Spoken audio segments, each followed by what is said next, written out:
Hello, it's good to see you. Today we're going to make something that is so simple and so quick that I didn't even bother putting on the shirt I normally wear because it's just not, it's not even that hard. And we're not really baking anything. I made a video recently where I mentioned fried bologna sandwiches, and several people asked me if I would do a video making a fried bologna sandwich. So that's what we're going to do today. I think we'll make a couple.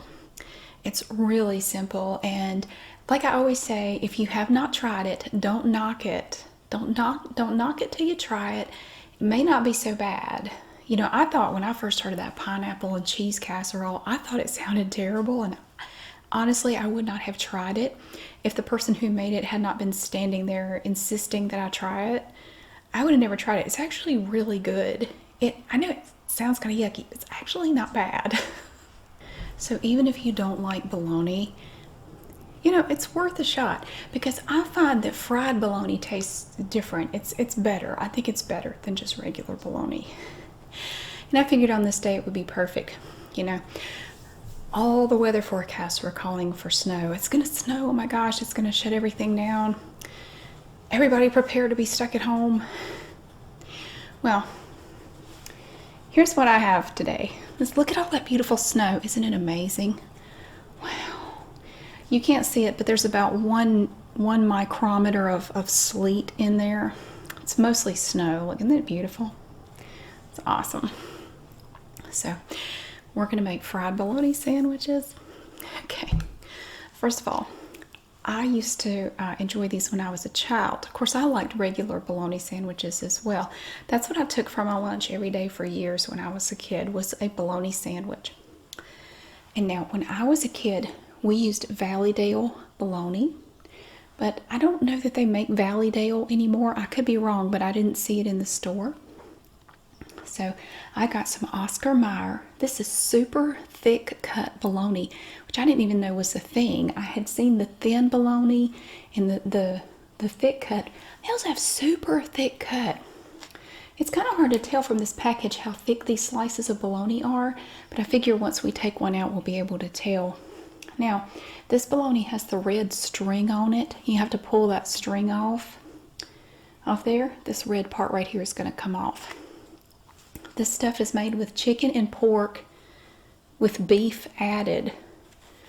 That sounds kind of odd. It's made with chicken and pork, asterisk, beef added. What? Okay. Now these containers are reclosable. First of all, this is not a health food. I'm well aware of that. I will tell you now, this will be the first fried bologna sandwich that I have personally made in at least 25 years. So you'll have to bear with me. I haven't made one in years. Somebody wanted me to make them, so I'm going to make them. Now, I will say, you can get fried bologna sandwiches at some restaurants, at least in this area. You can. A lot of the barbecue restaurants have it. I know Country Barbecue has fried bologna sandwiches. I've never tried one, but I've seen it on their menu. It's handwritten on the thing. But this bologna comes in these containers like this, and this yellow part, you pry it up and you can just peel it back, and then it's resealable. You can mush it back down, although after a while it gets to where it doesn't really want to stay very well. So, yeah, not a health food. I'm well aware. So we're going to start. I like the thicker cut bologna better myself. You can use any kind of bologna you want to. I just like this. And when I saw they had the super thick cut, I thought, ooh, I bet that is good. Now, there are different ways to do your fried bologna sandwich. We're just going to do them the way I always do them. I don't add anything to them other than mustard. That's all I add.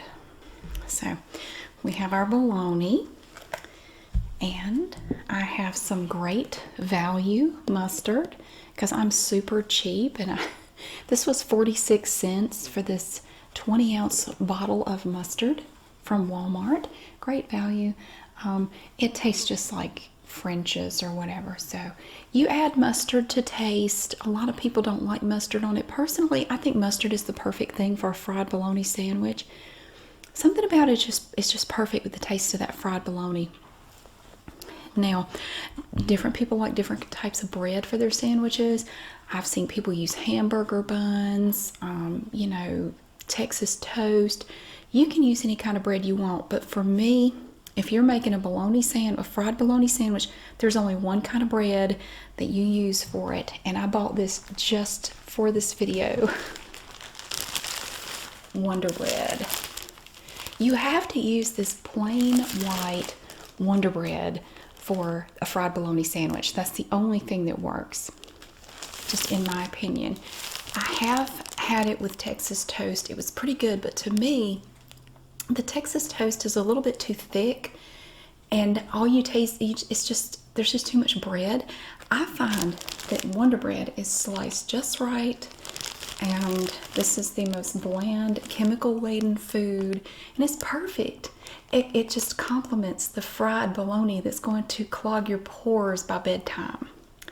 It's going to clog your arteries as well. Calcium fortified enriched bread. It's practically a health food by itself. So we have our Wonder Bread. We're not going to need that yet. The first thing we have to do is fry the bologna. And for plating our entree, I have the finest plastic plate from a thrift store that money can buy. It has little fish on it. Look, little fish and a crab and a shell and a starfish.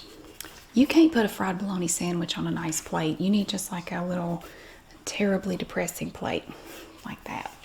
Okay, now we are going to prep this bologna for frying.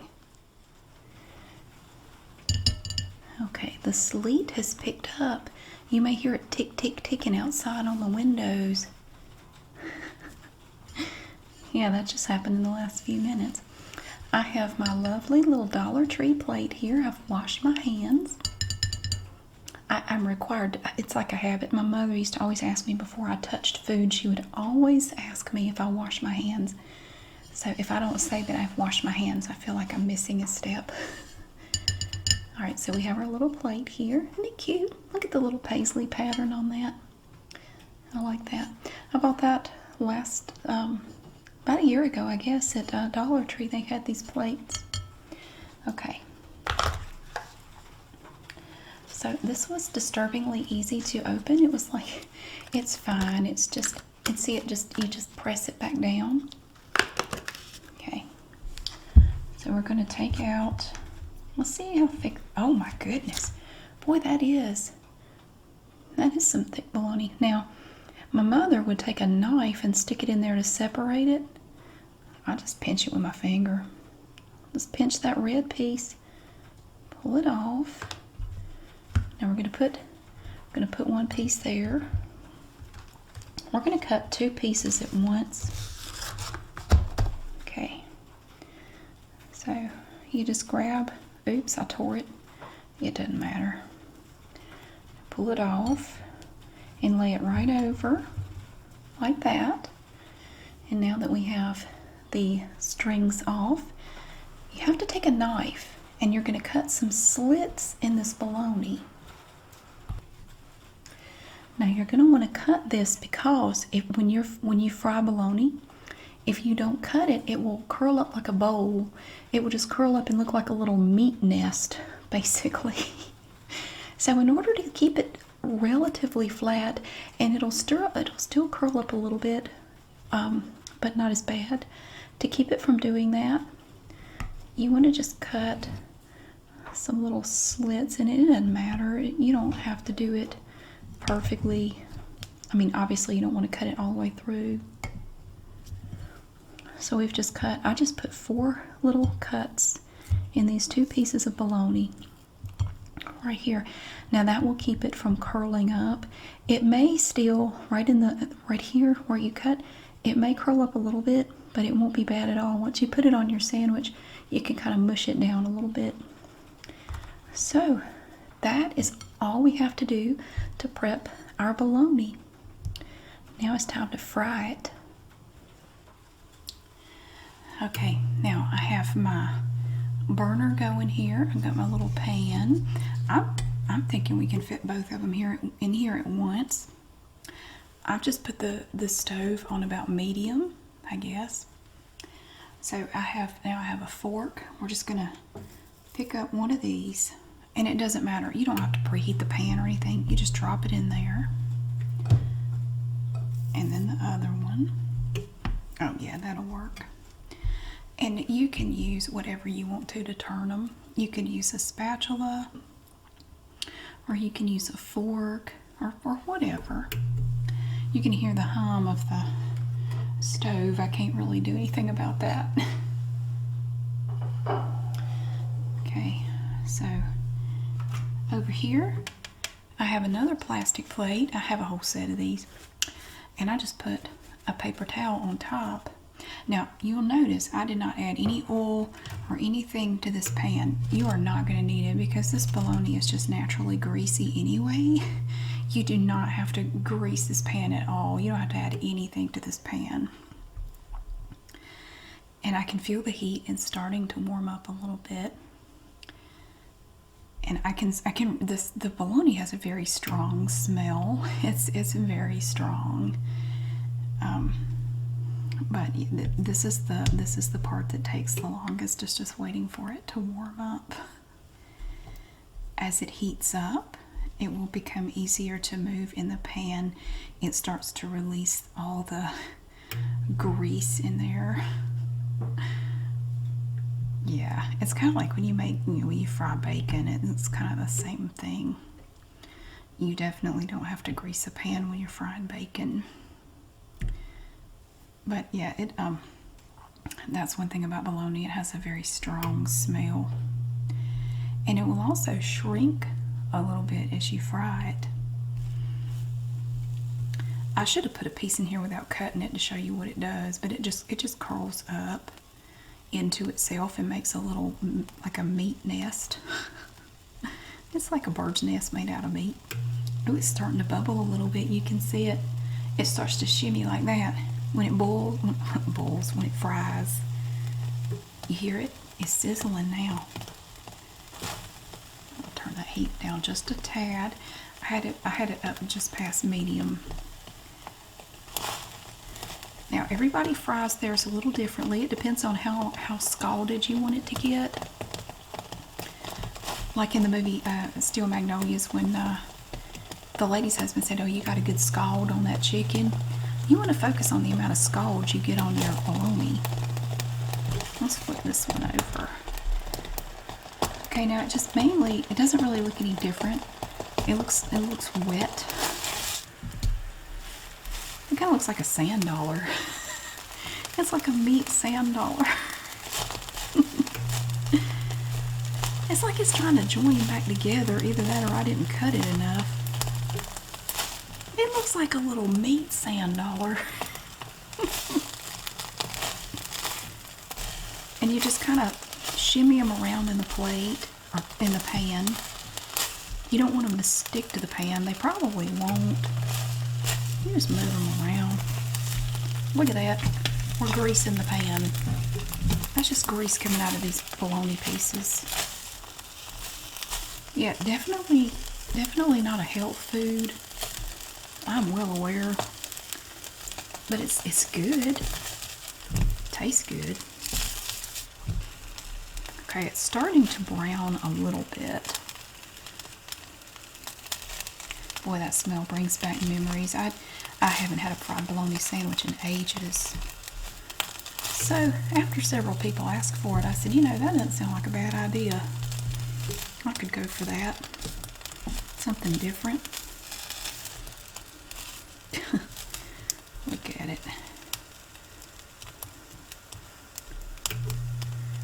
Yeah. These are good even after they're not warm anymore. They're still good. Makes all kinds of interesting noises.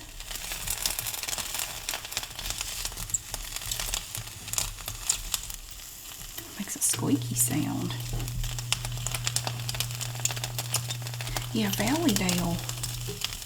I still remember the Valleydale commercials. And in the Valleydale commercials, they had this little cart, like a parade of pigs in a marching band. It was like a cartoon. It was cartoon pigs in a marching band, and they were singing the praises of Valleydale, which is made out of pork. So it's kind of Jeffrey Dahmerish and creepy, but I still remember that song. Valleydale, they made bologna, hot dogs. I believe they made bacon and sausage too. You see, it's definitely starting to get darker. That one still looks like a sand dollar. It does.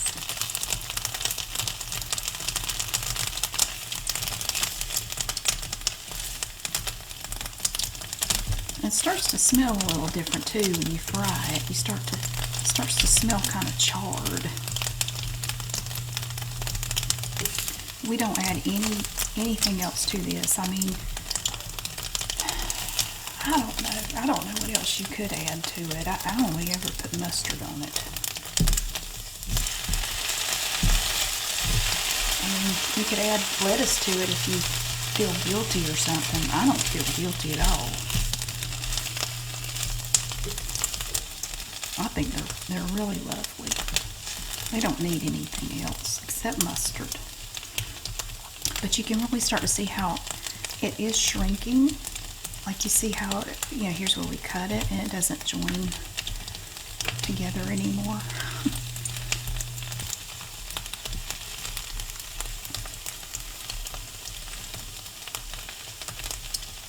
So you just want to keep moving it and keep your eye on it. Ooh, that's getting nice. Look at that. Oops. I messed up. Oh, it's getting a nice gold on it. Look. Oh, I like that. Yeah, it's definitely getting smaller. But you see, if you wanted to use a hamburger bun, you totally could. Now, I will be toasting the bread for this. So when you see the sandwich all made, you're going to see that the bread has been toasted. And I'm going to show you how to put it together.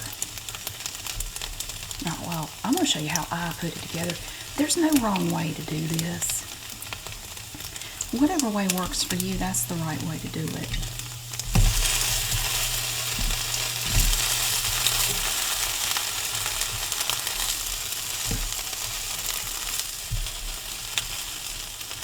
Okay, I think that's about enough. Turn that off. I'm going to put it on this paper towel. You can still hear it sizzle. Look how shiny they are. So you can pat some of that grease off of there. Whatever, it doesn't matter. It's still really terrible for you whether you pat it or not. Alright, now we're going to take these and we're going to build our sandwiches. Okay, and we're back with our little plate. I have some really pretty pieces of toast. Look at that. Aren't they nice? So now I've toasted it on both sides. This is some of that Wonder Bread. I have 4 pieces here. And then I have my fried bologna here. You see it's definitely smaller and you can see where it's kind of scalded. That's okay. Alright, so now again, there's no right or wrong way to do this, really. For me, I like to do a light coating of mustard on both pieces. They're going to be facing one another. I like to just do a light, not a lot, just a light coating on both. Now first we're just going to zigzag it on there. And you can just leave it like that if you want to. Or you can just take a little butter knife and spread it. Now I know a lot of y'all people over across the pond want to know where the butter is. Most Americans don't butter their sandwiches. I do not put butter on my sandwich. That's just weird to me. Okay. it's good. It doesn't have to go all the way to the edges. It doesn't matter. Now, I'm going to take your piece of bologna, flop it on there like that. There. And then you take this piece and just put it on top. And that is the way I prefer my fried bologna sandwiches. Now let's go ahead and do one more. Open it out. Take your mustard. Zigzag some. Ooh, it didn't zag. Zigzag it on there. Like that. Take your little butter knife. We're just smushing it down. But you can add more if you want more coverage, but you can very easily overdo the mustard. I think this is fine. I want some. And two, you have to keep in mind, you have it on both sides, both pieces. You don't want the mustard to be so overpowering that that's all you taste. Now, I have heard that some people will put a tomato slice on here. Like they'll do it just like this and then put a tomato slice. I have never tried it that way, but it might be pretty good. All right. So there we have our 2 fried bologna sandwiches. Aren't they pretty? Look at that golden brown.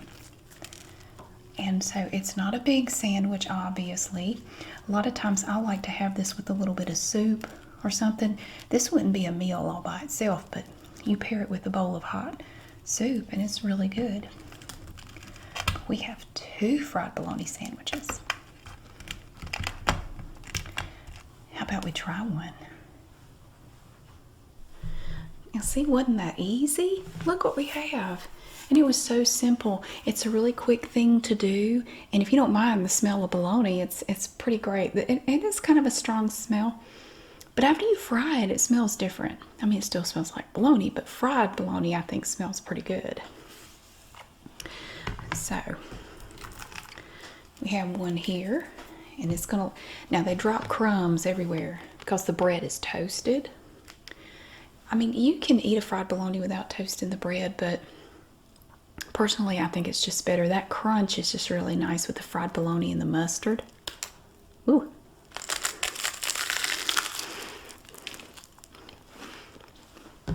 Mmm. Oh, that thick bologna is nice. Mmm. That is wonderful. Well, I've noticed that the sleet has changed over to snow. It's actually snowing now a little bit. Not a lot. It's not sticking at all. Yeah, look at that. You can see a little bit of the mustard on the bread.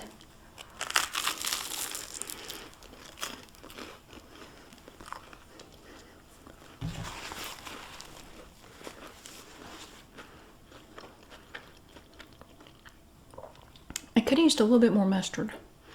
Now, it does have a bit of a dry taste to it. I think the tomato would help with that. If you had a tomato slice on there, it wouldn't be quite as dry.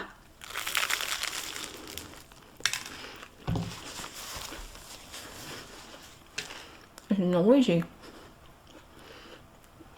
It's very good. So yeah, it's very simple, very yummy. I think I wish I'd put a little bit more mustard on there. I mean, I still could.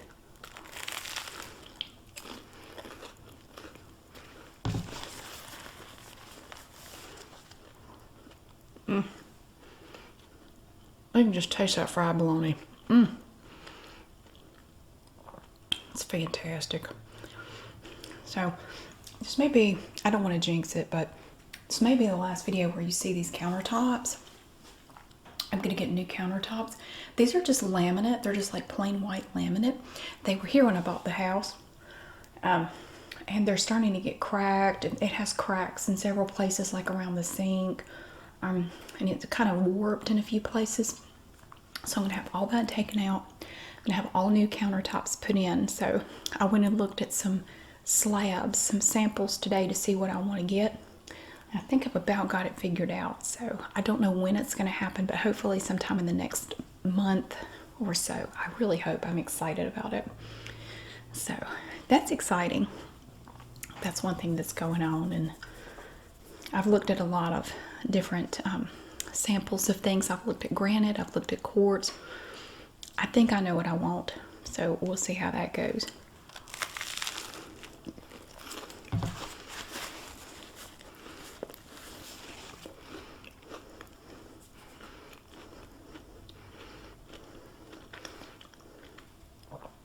I didn't go with a big box store like Flo's or Home Disappointment or anything like that.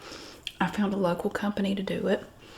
And it's kind of like, you know, when I was looking for a refrigerator and I went to Flo's and met the inspiration for Carl. And I went to Home Disappointment and didn't have any better luck with them. But I went to a local appliance dealer, just a place where you can just buy appliances locally. Oh my God, the difference in the service was like night and day. Oh my God, I will never go to a big box store for anything like that ever again. Yeah, I'm gonna get a new sink and everything. I'm gonna redo the backsplash. I'm just gonna go with a 4-inch backsplash that matches the countertop. And then back here behind the stove, I wanna do maybe like some subway tiles or something, but I'm only gonna do it back there. I don't wanna do it all the way across. That's what I decided to go with. But yeah, so maybe in the next video I'll have different countertops, unless I make one between now and then, which is entirely possible. So yeah, there you have it. Very simple, very yummy, I think. Fried bologna sandwich. Don't knock it till you try it. If you've never tried bologna, don't turn your nose up at it till you try it. You never know. You may find a new thing that you love. You never know. But there we have it. Fried bologna. Thank you so much for watching. I really hope that you enjoyed seeing my little cooking project thing with the bologna. And I hope you have a wonderful day. I'll see you again soon.